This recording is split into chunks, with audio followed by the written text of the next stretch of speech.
Bem-vindos de volta a outra sessão do Olhando para Jesus. Na nossa última lição, nós lemos uma citação muito bonita de Isaac Ambrose. E nós estamos de volta com outra citação de Isaac Ambrose, o Olhando para Jesus, na página 75. Antes de começarmos, eu gostaria apenas de dizer que a razão pela qual eu estou fazendo isso é para chamar a atenção, é sempre para chamar a atenção, especialmente a atenção dos jovens crentes, para eles entenderem que nós crescemos em conformidade com Cristo, nós crescemos na devoção a Cristo, enxergando mais e mais de Cristo. Olha, a Bíblia está cheia de mandamentos e nós devemos amá-los. A Bíblia está cheia de preceitos e de grandes declarações e proposições. E todas essas são tão importantes e tão preciosas. Nunca despreze nem mesmo um jota ou um tio das Escrituras. Como os velhos santos costumavam dizer, até mesmo o pó deste livro é ouro. Mas se lembre sempre do propósito principal deste livro. É nos mostrar Cristo. Porque em Cristo nós temos a maior demonstração da pessoa, da glória, da beleza, das excelências de Deus.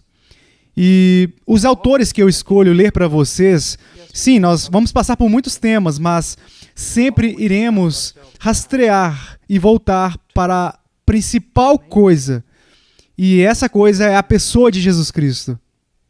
Eu me lembro de anos atrás, um jovem se aproximou de mim depois que eu havia pregado e ele disse: "Você está certo, irmão Paul. Jesus é tudo o que nós precisamos." E eu disse: "Sim, Jesus é tudo o que nós precisamos, mas também Jesus é tudo o que nós temos." Você e eu não teríamos parte com Deus, a parte dele. Ele é a chave, ele é a vida. O meu grande desejo, acima de todas as coisas, é que vocês possam conhecê-lo de forma salvadora. Então, que vocês possam conhecer ele em incrementos cada vez maiores. E se lembre do que eu sempre digo. A vida eterna, João 17 diz que é conhecer ele. E conhecer ele começa no momento da sua salvação. Mas não para no momento em que você passa para a glória. Não, ele é muito grande para isso. Ele é infinito em todas as coisas. Ele é maravilhoso. E então, em toda a eternidade, nós seremos como os velhos teólogos costumavam dizer. Martin Lloyd Jones adorava dizer que nós vamos rastrear ele. Rastrear ele. E nunca se extinguirá. Nunca chegaremos ao final de toda a sua glória. E que é exatamente o que se torna a vida eterna. Agora, Isaac Ambrose, ele escreve isso. Uma visão correta de Cristo em sua plenitude eterna causará um desejo por Cristo acima de todos os desejos. O coração agora não tem sede de nada além dele. Ele é tudo. Todo o poder, todo o amor, toda a santidade, toda a felicidade. Diga-me então, alma, o ouro, o mundo, a glória. O que são eles? A alma vai te dizer rapidamente que o mundo e a glória são esterco. Tudo está perdido, e assim considero por causa da excelência do conhecimento de Cristo Jesus, meu Senhor. Filipenses 3:8. Dê-me Deus em Cristo, diz a alma, ou eu morrerei. Meus desejos são para aquele que fez tudo isso por mim. Uma visão correta de Cristo. E onde encontramos essa visão correta? É contemplando nas Escrituras. Olha, quando eu estou testemunhando, eu posso falar com as pessoas sobre Jesus, mas eu tenho que ter muito cuidado, porque existe um Jesus lá fora muitas coisas diferentes são chamadas de Jesus e que não são Jesus. Então há no cristianismo um Cristo indefinido. Mas nós temos que conhecer Jesus como ele é definido nas Escrituras. Como ele é explicado nas Escrituras. Uma visão correta dele. no seu amor, com certeza, mas também na sua santidade, na sua misericórdia. Misericórdia definitivamente gloriosa, mas também na sua justiça, no seu poder para salvar. Sim, no seu poder para salvar, mas também na sua autoridade para julgar. Há um mundo aqui que aceitará muitos tipos diferentes de Cristo, mas nós devemos dar a eles e devemos contemplar o Cristo que é definido nas Escrituras. Essa é a única verdade de Cristo. Não um Cristo de acordo com algum desejo carnal, não um Cristo de acordo com um certo sabor da cultura, mas um Cristo bíblico. Ele diz uma visão correta de Cristo em sua plenitude eterna. Agora, o que ele quer dizer? Nossa salvação começou antes da fundação do mundo. Sim, é um plano extenso. Cristo morrendo na cruz não é um plano B de Deus após o fracasso de Adão. Mas antes mesmo do mundo ser criado, foi determinado que Cristo morreria e que naquela morte, naquela obra salvadora, haveria atributos de Deus que seriam divulgados, não apenas divulgados, mas harmonizados com os outros atributos de Deus, para que tenhamos a imagem mais completa de quem Deus é e verdadeiramente um Deus santo e ainda um Deus que vai ter comunhão com o pecador. Um Deus justo, mas que tem misericórdia. Mas tudo isso só pode ser visto junto, em perfeita harmonia, quando contemplado à luz do Calvário, onde Deus demonstrou a sua misericórdia, mas também demonstrou a sua ira, onde Ele demonstrou o seu amor e, ao mesmo tempo, a sua justiça e a sua santidade. Você entende? Eu amo estudar os ensinamentos de Jesus e eu quero obedecer a esses ensinamentos, mas aqui está o que vocês precisam entender. Eu não sou salvo pela minha capacidade de manter esses ensinamentos. Na verdade, eu não sou salvo pela minha habilidade em tudo. E nem você foi salvo. Você foi salvo pela obra redentora perfeita de Cristo no Calvário. Então, quando ele diz uma visão correta de Cristo em sua plenitude eterna, você e eu, se realmente queremos conhecer a Deus, sim, devemos estudar todos os conselhos das Escrituras, mas se nós realmente queremos conhecer Ele, precisamos, quando você se concentrar no foco da Escritura, a culminação da revelação de Deus, e que é na pessoa de Jesus Cristo, e naquela cruz, onde Ele morreu para os pecadores. Portanto, uma visão correta de Cristo em sua plenitude eterna causará um desejo por Cristo acima de todos os desejos.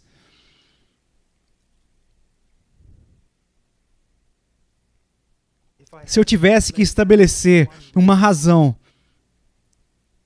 por que eu o amo, é porque eu conheço por experiência, sim, mas mais importante, eu conheço pelas Escrituras.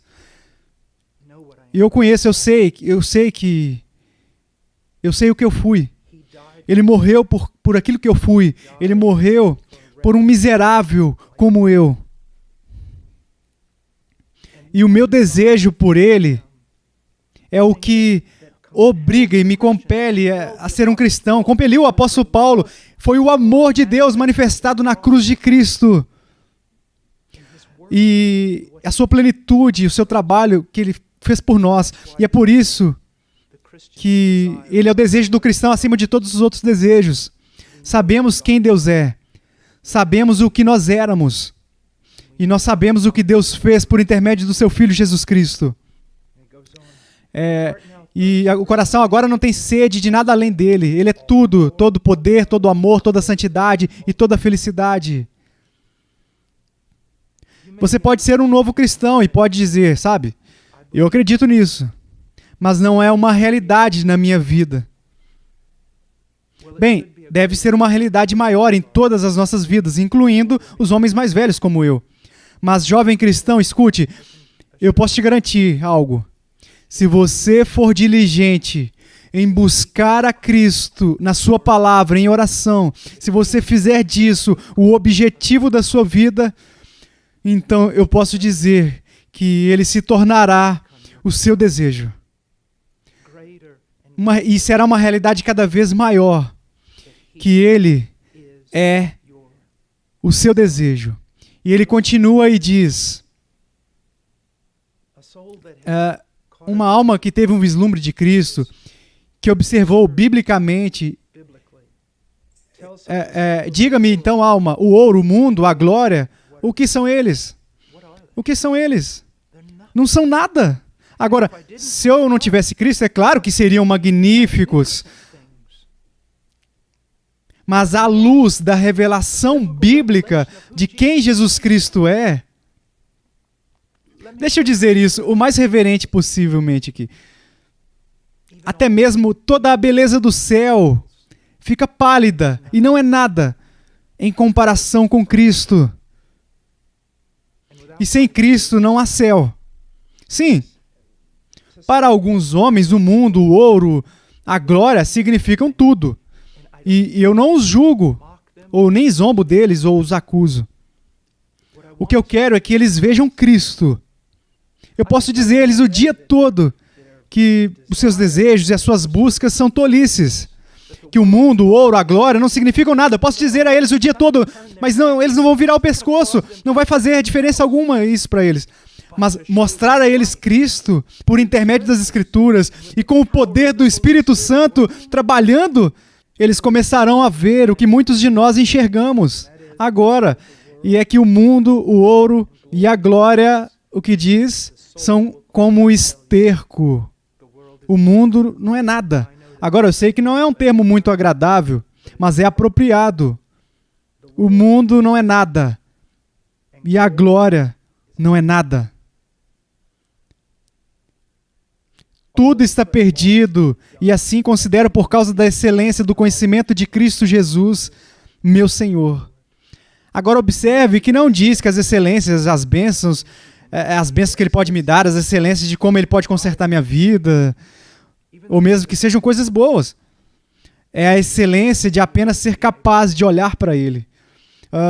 Por muitos anos eu vivi em uma velha cabana, no topo de uma colina bastante grande, no meio da floresta, e havia uma fenda na floresta onde o sol nasceria. E algumas manhãs, não havia ouro neste planeta que pudesse comprar aquela visão. Valia mais do que todas as joias, toda a fama.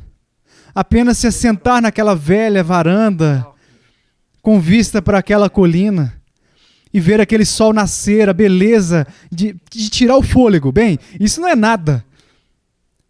Nada além de uma gota de tinta do pincel do meu Senhor. Não é que eu sirvo porque, olha, Ele fez todas essas coisas. Você poderia dizer, eu sirvo porque Ele consertou meu casamento, eu sirvo porque Ele abençoou meus filhos, eu sirvo porque Ele me ajudou de alguma maneira, ou outra coisa assim. Todas essas coisas são boas, mas aqui está a coisa real. Aqui está o ponto. Apenas de poder enxergar Ele, contemplar Ele. Como Ele é. Suas excelências, sua santidade, sua justiça, sua graça. Graça incrível, maravilhosa graça. Olha, quão doce é o som que salvou um miserável como eu e Cristo. Os velhos costumavam ser encontrados dizendo que Cristo é o paraíso. Ele é o paraíso. Agora, continua. Ele diz, dê-me Deus em Cristo, diz a alma, ou eu morrerei. Oh, meus desejos são para aquele que fez tudo isso por mim. Pense em duas palavras, pessoa e obra, é o que nós temos aqui. A beleza da sua pessoa deve ser o nosso desejo, mas a beleza da pessoa dele é revelada por intermédio da sua obra. E que obra é? A cruz. A cruz. A cruz. Eu espero que algum dia cheguemos a olhar para a cruz como o epicentro de toda a revelação. A cruz como a cortina, assim. Corra para ela. Se você quiser ver todos os atributos de Deus em perfeita harmonia, é lá na cruz de Jesus Cristo. Agora, eu quero dizer isso para os pregadores. Eu escrevi algo aqui para que eu não me esquecesse. Quanto mais o povo de Deus explora e descobre as excelências da sua pessoa e da sua obra, mais eles vão amar Ele. Vocês entendem? O povo de Deus não é levado a se conformar a Ele com um chicote. Eles enxergam a beleza de Cristo e o coração deles é regenerado. A beleza vai atrair os afetos deles. E eles vão perseguir o próprio Cristo. Eles vão, mas eles o amarão e serão atraídos por Ele na comunhão e no discipulado. Olha, às vezes as pessoas me dizem, você é tão... Olha, essa afirmação é tão comum, você tem uma mente tão celestial e não tão terrena. O fato é que a maioria das pessoas tem uma mente tão terrena e não tão celestial. Aqueles homens e mulheres que viram muito de Cristo, sim, eles são levados à oração, à devoção, ao exercício privado da devoção, mas todos eles também são praticantes. Eles saem em seu nome para contar aos outros, principalmente pela proclamação, mas também pelos atos. Tem sido, sim, o amor de Cristo na alma de muitos homens e mulheres que tem transformado, tem levado qualquer transformação e transformação boa para este mundo, seja atrás do púlpito ou com a caneta na mão.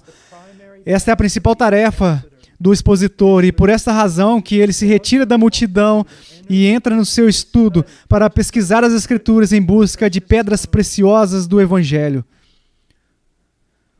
O seu povo não precisa de entretenimento. Eles certamente não precisam das suas citações atraentes e seus contos maravilhosos de personalidade. O seu povo precisa de Cristo.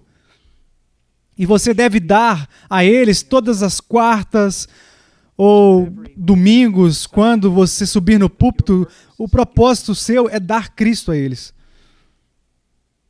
Falando do ministro de Cristo, eu escrevi, embora ele busque enriquecer o seu próprio coração, sua maior paixão é que o povo de Deus veja o que ele vê e fique encantado e constrangido por isso. Eu quero ouvir um homem que se encontrou com Deus nas Escrituras, que viu tanto de Deus que está literalmente prestes a explodir, que ele não tem tempo para assuntos triviais.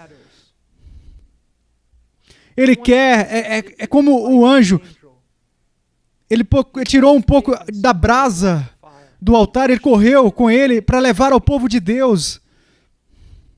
Ó, irmãos e irmãs em Cristo, o que há de errado com a igreja é geralmente encontrado no púlpito. O que está errado no púlpito é geralmente encontrado no estudo do pregador. Ele não está lá. Ou se ele está lá, ele não está olhando na direção correta. De joelhos nas Escrituras, para contemplar mais de Cristo. Bem, eu espero que isso tenha sido útil, eu espero que seja um lembrete para vocês, que é por isso que alguns de nós lemos livros muito antigos. Deus os abençoe.